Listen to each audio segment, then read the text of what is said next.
Halo teman-teman, perkenalkan nama saya Antonita Fuamuni, NPM 12190045, semester 7B dari program studi agribisnis. Baik, di sini saya akan menjelaskan materi tentang model perdagangan Heckscher-Ohlin atau HO, teori, kritik, dan perbankan. Teori perdagangan internasional modern dimulai ketika ekonom Swedia yaitu Eli Heckscher tahun 1919 dan Bertil Ohlin tahun 1933 mengemukakan penjelasan mengenai perdagangan internasional yang belum mampu dijelaskan dalam teori keunggulan komparatif. Teori Heckscher-Ohlin menemukan kelemahan teori klasik yang mendorong munculnya teori Heckscher-Ohlin. Teori klasik comparative advance menjelaskan perdagangan internasional dapat terjadi karena adanya perbedaan dalam productive of labor atau faktor dinyatakan antar negara.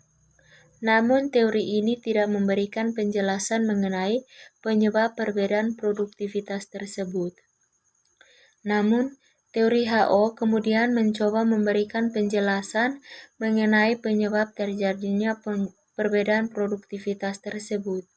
Teori HO menyatakan penyebab perbedaan produktivitas karena adanya jumlah atau proporsi faktor produksi yang dimiliki oleh masing-masing negara, sehingga selanjutnya menyebabkan terjadinya perbedaan harga barang yang dihasilkan.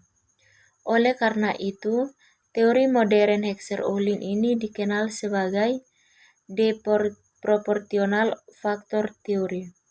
Negara-negara yang memiliki faktor produksi relatif banyak atau murah dalam memproduksinya akan melakukan spesialisasi produksi untuk kemudian mengekspor barangnya. Penjelasan analisis teori Heckscher-Ohlin menggunakan dua kurva. Pertama adalah kurva iso-cost, yaitu kurva yang melukiskan total biaya produksi sama serta kurva iso-guant yang melukiskan total kuantitas produk yang sama. Teori ekonomi mikro menyatakan bahwa jika terjadi persinggungan antara kurva iso-guant dan kurva iso-cost, maka akan ditemukan titik optimal. Sehingga dengan menetapkan biaya tertentu, suatu negara akan memperoleh produk maksimal atau sebaliknya, dengan biaya yang minimal suatu negara dapat memproduksi sejumlah produk tertentu. Dengan menggunakan kedua kurva tersebut, misalnya dengan contoh, angka hipotesis perdagangan antara Indonesia yang padat labor dengan Korea Selatan yang padat modal. Misalnya, Indonesia mempunyai kurva iso-cost seperti terlihat dalam gambar di bawah ini. Kemudian, tabel matriks grain trade berdasar teori Heckscher-Ohlin.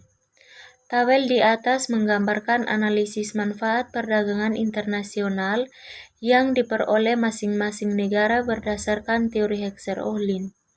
Tabel tersebut disusun dengan menggunakan asumsi dua negara, dua komoditi, dan dua faktor produksi. Sesuai dengan konsep titik singgung antar iso-cost dan iso-guant, masing-masing negara cenderung memproduksi barang tertentu yang paling optimal sesuai dengan proporsi faktor produksi yang dimilikinya. Dari tabel tersebut, kita mendapat gambaran tentang penggunaan asumsi teori Heckscher-Ohlin.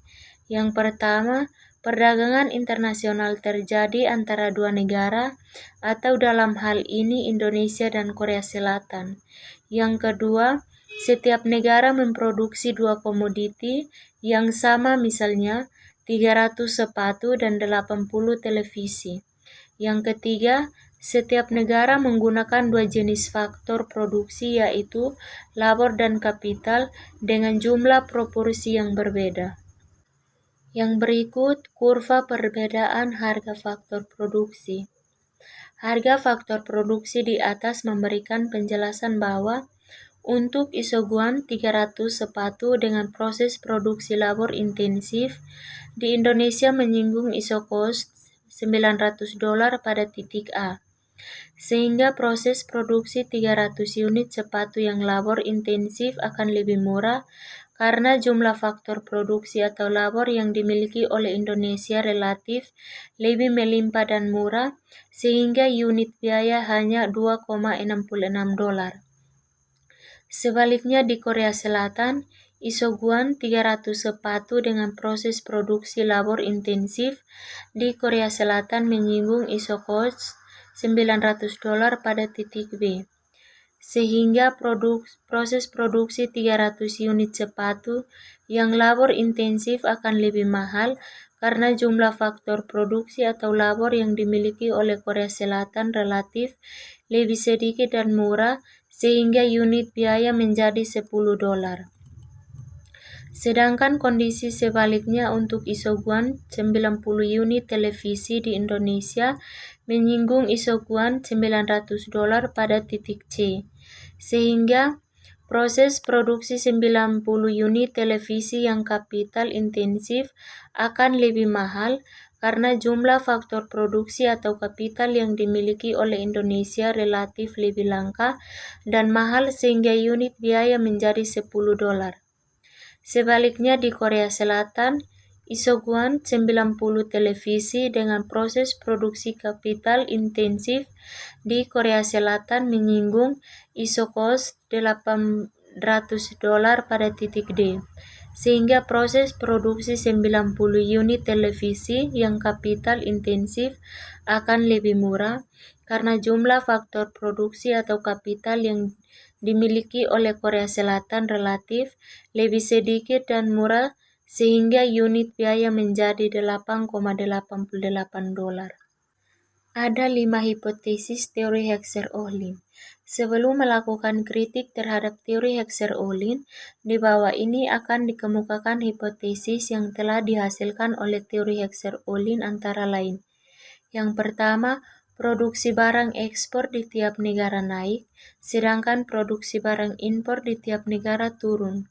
Yang kedua, harga atau biaya produksi suatu barang ditentukan oleh jumlah atau proporsi faktor produksi yang dimiliki masing-masing negara. Yang ketiga, harga labor di kedua negara cenderung sama, harga barang A di kedua negara cenderung sama, demikian pula harga barang B di kedua negara cenderung sama. Yang keempat, perbedaan akan terjadi antara negara yang kaya kapital dengan negara yang kaya labor.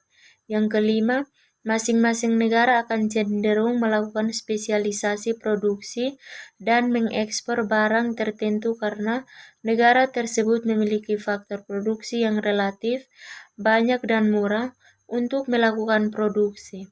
Sehingga negara yang kaya kapital, maka ekspornya padat kapital dan impornya padat kaya. Sedangkan negara kaya labor ekspornya padat kaya dan impornya padat kapital. Yang berikut ada 4 kelemahan asumsi teori Heckscher-Ohlin. Untuk memahami kelemahan teori Heckscher-Ohlin dalam menjelaskan perdagangan internasional, akan dikemukakan beberapa asumsi yang kurang valid. Yang pertama, asumsi bahwa kedua negara menggunakan teknologi yang sama dalam memproduksi adalah tidak valid. Yang kedua, asumsi persaingan sempurna dalam semua pasar produk dan faktor produksi lebih menjadi masalah. Yang ketiga, asumsi tidak ada mobilitas faktor internasional. Adanya mobilitas faktor secara internasional mampu mensubstitusikan perdagangan internasional yang menghasilkan kesamaan.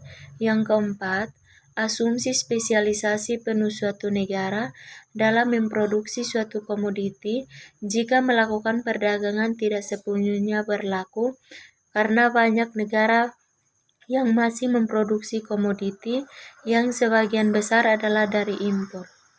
Sekian dan terima kasih.